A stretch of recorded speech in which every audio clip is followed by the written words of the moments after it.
Awareness class 4 में हम बहुत ही महत्वपूर्ण जानकारी लेने वाले हैं। आज का विषय हमारी पुलिस से संबंधित है। हमारी पुलिस यानी समाज का महत्वपूर्ण अंग। इस महत्वपूर्ण अंग से किसी न किसी को कभी न कभी किसी न किसी प्रकार से दो चार होना ही पड़ता है। यह पुलिस कई मामलों में अनुसंधान करती है। अनुसंधान कैसे करना चाहिए वो कानून में बताया गया है। कानून कौन सा? सुप्रीम कोर्ट का फैसला, हाई कोर्ट का फैसला, CrPC, IPC, SC ST act या कोई अन्य act, police act, police rules, Rajasthan police के सर्कुलर, नोटिफिकेशन, जो इनको समय समय पर बताते हैं किस प्रकार से अनुसंधान किया जाना चाहिए। अनुसंधान निष्पक्ष होना चाहिए। इसी बात को लेकर के एक अमेंडमेंट, क्रिमिनल अमेंडमेंट 2013 कानून में किया गया और उसमें प्रावधान किया गया कि अगर पुलिसकर्मी गलत अनुसंधान करता है, मतलब विधि में बताए तरीके से अनुसंधान नहीं करता है, तो उस पुलिसकर्मी को भारतीय दंड संहिता की धारा 166A के तहत दंडित किया जाएगा।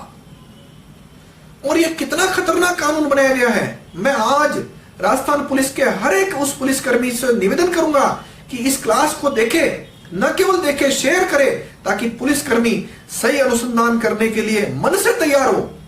क्योंकि भारत में दंड व्यवस्था जो है यह कठोर हुए बिना कोई पालना करता नहीं है। तो इस पुलिसकर्मियों के खिलाफ ये जो कानून है बहुत ही कठोर बनाया गया है। इस कठोर कानून की जानकारी अभी तक हमारे राजस्थान पुलिस में है नहीं और इनकी ट्रेनिंग भी नहीं होती कि ये कानून आ गए हैं। और ट्रेनिंग हो तो भी इनके पास इतने सारे काम रहते हैं कि इनके मैन पावर की संख्या इतनी कम है कि पुलिसकर्मी तो कम है, काम इनसे ज्यादा कराया जाता है। और ये मैन पावर बढ़ाती सरकार इसलिए नहीं है ताकि पुलिस इन नेताओं की पिछलग्गू बनकर काम करती रहे। आज का विषय न केवल हमारे राजस्थान के या देश के सभी जागरूक नागरिकों के काम का है, वरन सबसे ज्यादा काम का उन पुलिस वालों के लिए जिनको यह तय करना होगा कि आज के बाद हम सही अनुसंधान ही करेंगे, किसी को फंसाएंगे नहीं, किसी को निकालेंगे नहीं, किसी की सिफारिश के नाम पर हम हमारी नौकरी खतरे में नहीं डालेंगे। इतने खतरनाक कानून की बात मैं करने वाला हूं।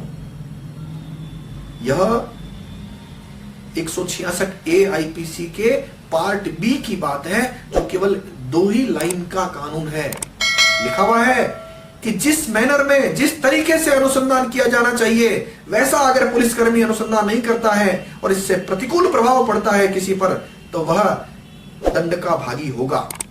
ये 5 टुकड़े में इस बात को समझा देता हूं।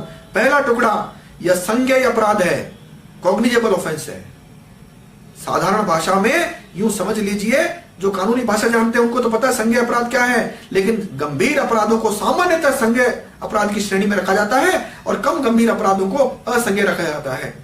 आईपीसी के अथवा किसी भी कानून में दंडनीय जो कानून है उनको किसी न किसी भाग में रखा गया, चाहे संज्ञेय रखा है चाहे असंज्ञेय रखा जाए। संज्ञेय अपराध की सूचना कोई भी व्यक्ति दे सकता है। यानी पुलिसकर्मी ने किसी फाइल में गलत अनुसंधान किया, उस फाइल के पक्षकारों से हमको कोई लेना देना नहीं है, लेकिन अगर हमको ये साक्ष्य मिलते हैं कि पुलिसकर्मी ने गलत अनुसंधान किया है, बैक डेट में अनुसंधान किया है, सुप्रीम कोर्ट, हाई कोर्ट या किसी एक्ट, सर्कुलर की पालना नहीं की है, तो कोई भी व्यक्ति उस पुलिसकर्मी के खिलाफ एफआईआर दर्ज करा सकता है, क्योंकि यह संज्ञेय अपराध का मामला है। पार्ट 2 अशमनीय है, राजीनामा योग्य नहीं है, नॉन कंपाउंडेबल है। अगर पुलिसकर्मी को शिकायतकर्ता माफ भी कर दे तो कानून में मजिस्ट्रेट के पास वो शक्तियां नहीं कि उसका शमन कर सके।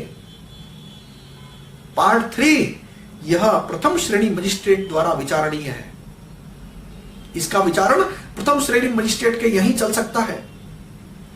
पार्ट 4, बहुत गंभीर, बहुत खतरनाक, जो सभी पुलिसकर्मियों को और जागरूक नागरिकों को ध्यान में आ जाना चाहिए, वो यह है, अगर ऐसा काम कोई पुलिसकर्मी करता है जैसा विधि में बताया गया है, कानून में बताया गया है, वैसा अनुसंधान नहीं करे।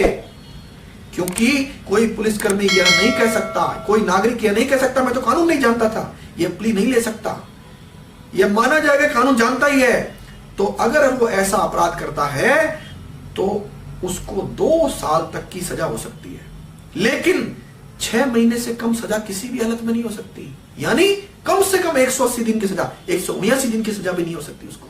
और पुलिसकर्मी को अगर 1 दिन की भी सजा हो जाए तो आप जानते हैं कि पुलिसकर्मी की नौकरी तुरंत ही चली जाती है। इसमें केवल नौकरी जाने का खतरा नहीं है, इसमें जेल जाना पड़ेगा उसको। और यह गलतियां सामान्यतः सभी पुलिसकर्मी करते हैं।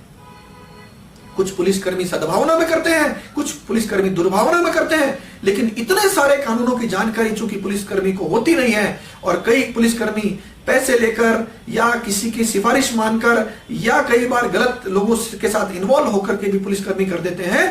ऐसे पुलिसकर्मियों से मैं निवेदन करता हूं, और आने वाले समय में उनको इसका प्रभाव ध्यान में आएगा कि कितने सारे लोग इस मामले में नौकरी से चले गए, जेल चले गए। और पार्ट 5 जो सभी पुलिसकर्मियों को जो थोड़ा विद्वता का परिचय देते रहते हैं उनको ध्यान में आ जाना चाहिए। किसी भी लोक सेवक या पुलिसकर्मी को उसके काम के लिए सरकार द्वारा प्रोटेक्शन दिया गया सीआरपीसी 197 में, लेकिन 166A का अगर अपराध किया तो पुलिसकर्मी को कोई प्रोटेक्शन नहीं रहेगा। यह कानून में व्यवस्था दी गई है। इस प्रकार मैंने 5 टुकड़ों में इस कानून के बारे में आपको जानकारी दी है। ये क्यों दी है जानकारी? ये जानकारी इसलिए दी है, अभी हमारा नागरिक, सभ्य नागरिक, वह पुलिसकर्मी के पास ज्यादा डरता है और उसको भय लगता है पता नहीं पुलिसकर्मी मुझे फंसा देगा, या ये भी लगता है मैंने एफआईआर कराई है, पता नहीं गलत आदमी सही आदमी को निकाल देगा। और भी कई प्रकार के भय पुलिस के नाम से उसको होते हैं। सभ्य नागरिक को इससे डरने की जरूरत नहीं है, और ईमानदार अच्छे पुलिसकर्मी को भी इससे डरने की जरूरत नहीं है। वह सद्भावनावश ठीक काम करता रहे, उसको चिंता करने की आवश्यकता नहीं है। चिंता केवल उस पुलिसकर्मी करनी है जिसको गलत काम करना है। गलत काम करते समय सावधानी बरते वो कि यह काम उसका अंतिम हो सकता है। इस पूरी बात को बताने के पीछे पहला उद्देश्य तो मेरा वो था, जो लक्ष्य मैंने 2018 के लिए तय किया। क्या लक्ष्य तय किया? राजस्थान के 1% नागरिक यानी मालिक वो जागरूक हो जाए। 7 करोड़ की आबादी में 7 लाख लोग जागरूक हो जाएं, अपने गांव में, शहर में, कस्बे में, मोहल्ले में, अपने शहर में, अपने जिले में जागरूक हो जाएं। और जागरूक होने के बाद जिस स्वस्थ स्वच्छ भारत के निर्माण की बात मैं करता हूं वो ऑटोमेटिक होने लगेगा, स्वतः ही होने लगेगा। इस जागरूकता की क्लास के माध्यम से मैं पुलिसकर्मियों से भी आग्रह करता हूं, हालांकि उनकी परिस्थिति जानता हूं, ये सरकारें उनको उचित मैन पावर नहीं देती है। एक एक पुलिसकर्मी से बहुत सारी फाइलों का अनुसंधान कराती है, तो गलतियां होने की संभावना है। लेकिन मैं उनसे आग्रह करूंगा कि दुर्भावनावश पैसे लेकर, सिफारिश मानकर, नेताओं की बात मानकर किसी नागरिक यानी मालिक के साथ वह अन्याय नहीं करें। इस जागरूकता की क्लास के माध्यम से मैं हर उस युवा को भी आग्रह करता हूं कि अपने परिजनों के साथ साथ आप स्वयं भी इस क्लास को देखिए और लोगों को भी दिखाइए, इस क्लास को शेयर भी करिए, ताकि हम धीरे धीरे जागरूक इतने हो जाएं कि न केवल हम हमारे स्वयं के लिए न्याय ले सकें, हम हमारे आसपास रहने वाले लोगों को और हमसे जुड़े हुए प्रत्येक व्यक्ति को न्याय दिला सकें और उनको अधिकार और उनके कर्तव्य भी याद दिला सकें। अलग अलग जागरूकता की क्लास के माध्यम से मैं आपके सामने उपस्थित होता रहा हूं, आगे भी होता रहूंगा। लेकिन हम सब लोगों की एक दायित्व है, मेरा भी दायित्व है वकील होने के नाते, कि मेरे देश के नागरिक, मेरे राज्य के नागरिक जागरूक बने। जागरूक बनेंगे तो जैसे भारत की मेरी कल्पना है वो भारत मुझे देखने को मिलेगा। जागरूक नहीं होंगे तो हो सकता है मेरे पास क्लाइंट की संख्या बढ़ जाए, लेकिन जो मेरे आने वाली पीढ़ी को भुगतना पड़ेगा उसकी कल्पना मात्र से आप सिहर जाएंगे। मेरा यह भी मानना है कि जिस दिन हमारे देश के युवा को यह बात समझ में आ गई, फिर उनको रोक पाना असंभव के आसपास होगा। आज पुनः इस क्लास के माध्यम से कहता हूं, नागरिक मालिक है और लोक सेवक को यहां सेवा करनी है। यह लोकतंत्र में भी है, संविधान की मूल भावना में भी है। पुलिसकर्मी अपने इस दायित्व को भली भांति समझ करके जनता को यानी मालिकों को अपना सहभागी समझ करके या जनता के लिए काम करने वाला समझ करके जब सेवा करेगा तो यह जो गठजोड़ अपराध को समाज से जो खत्म करने में सहयोग देगा आपको, वह इतना आसानी से कर पाएंगे। आज जिस प्रकार की समाज में वातावरण है, पुलिस से दूरी बन रही है जनता की, वह दूरी भी समाप्त होगी। अंत में यही निवेदन करता हूं कि अभी राजस्थान में इस 166A कानून के शिकार पुलिसकर्मी 10-15 ही हुए हैं, लेकिन जागरूकता जैसे जैसे बढ़ रही है यह संख्या बढ़ेगी। मैं कल ही एक फैसला पढ़ रहा था जयपुर में कि एक पुलिस निरीक्षक स्तर के व्यक्ति को एडीजे कोर्ट ने भी राहत नहीं दी है, क्योंकि एडीजे कोर्ट के पास शक्तियां ही नहीं थी। 166A इतना सख्त कानून बनाया गया है कि उनको राहत नहीं मिली है। इसी प्रकार से बाड़मेर में, बीकानेर में, जोधपुर में, पाली में, गंगानगर में ऐसे कई मामले दर्ज होने शुरू हो गए हैं। और इस क्लास के माध्यम से मैं हर एक व्यक्ति को जागरूक कर रहा हूं। अगर किसी को इस जागरूकता से परेशानी हो तो मुझे लगता है जनता स्वयं निर्णय कर लेगी कि वास्तव में कौन दोषी है। और ये जागरूकता का अभियान मैं नहीं भी कर पाया तो अब इस अभियान को कोई रुकने नहीं देगा। मैं नहीं तो कोई और सही, कोई और नहीं तो कोई और सही।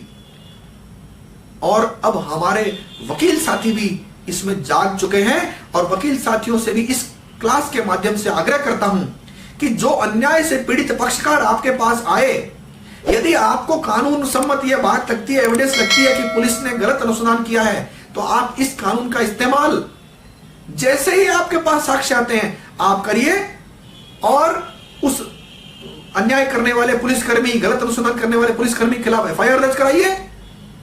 अगर पुलिस खुद दर्ज करे तो ठीक, एसपी करे तो ठीक, नहीं करे तो कोर्ट के माध्यम से 156(3) के माध्यम से कराइए। और कोर्ट को भी यह ध्यान दिलाइए कि इस पुलिसकर्मी को चूंकि 166A का अपराध किया है, 197 का प्रोटेक्शन नहीं है। और सटीक मामला है कि कानून में यह कहा गया था कि इसको निष्पक्ष अनुसंधान करना, इसने गलत काम किया, इसने बैक डेट में यह फाइल लिखी, बयान बैक डेट में लिखे, या सुप्रीम कोर्ट के फैसले में था कि इनको अनुसंधान करते समय ऐसे करना था, वो नहीं किया। और अगर ऐसा नहीं करने से किसी न किसी पर तो प्रतिकूल प्रभाव पड़ता ही पड़ता है। तो इस प्रकार से यह 2 लाइन का कानून यह नागरिकों को बहुत बड़ा अधिकार देता है। हम जब अधिकार और कर्तव्यों को साथ लेकर चलेंगे तो इस स्वच्छ स्वस्थ भारत का निर्माण हम और आप और पुलिसकर्मी भी, जो अच्छे पुलिसकर्मी भी, उनको भी लगता है कि नहीं, हमको ऐसे समाज की रचना करनी है। पुलिसकर्मी अपने उच्च अधिकारियों को और नेताओं को मना करना शुरू कर देंगे, नहीं हम गलत काम नहीं करते। तो जो स्वच्छ वातावरण हमारी और पुलिसकर्मियों की आने वाली पीढ़ी को मिलेगा, उसकी कल्पना मैं करता हूं। साथ ही इस मेरे लक्ष्य में सहभागी बनिए और राजस्थान की 1% जनता को जागरूक करिए। और जब जागरूक होंगे तो हम हिंद की जय कर पाएंगे। पुनः आप सब लोगों का आभार, आपने मुझे सुना और अपने आसपास के प्रत्येक व्यक्ति को जागरूक करते हुए मैं आपसे आग्रह करता हूं कि जागरूकता की 5वीं क्लास में फिर उपस्थित होऊंगा आपके सामने। और तब तक आप इंतजार करिए नए विषय के साथ, जागरूकता की नई क्लास। जय हिंद, जय भारत।